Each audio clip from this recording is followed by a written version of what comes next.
Herlan showroom উদ্বোধন করতে গিয়ে অপু বিশ্বাস বলেন, শাকিব খান আমাদের সবার প্রিয় নায়ক। সে এখন দেশে নাই, আছে আমেরিকা রাজকুমার ছবির শুটিংয়ে। আমি জানি আপনারা সবাই শাকিবকে খুব ভালোবাসেন। একজন অভিনেতা একজন অভিনেত্রীর জন্য এই যে আপনাদের কাছাকাছি পাওয়া, ভালোবাসা পাওয়া, এটা কিন্তু জানেন মানে আবেগই করে দেয়।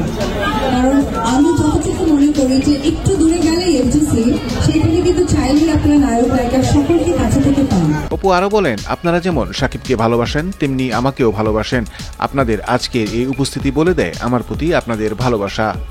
অনেক জায়গায় হয় যে নায়ক নায়িকা দেখেছি তা আর যাবো না দেখতে, বাট তারপরেও আজকে অপু বিশ্বাসকে সিঁড়ি থেকে শুরু করে পুলিশ সবাই এবং আমাদের এখানকার বাউন্সার পুলিশ ভাইয়েরা আপনাদের সকলের উপস্থিতিতে মানে সত্যি খুবই ভালো লাগছে যে না সত্যি কাজ করেছি চলচ্চিত্রে এবং আপনাদের ভালোবাসা মানুষ হতে পেরেছে।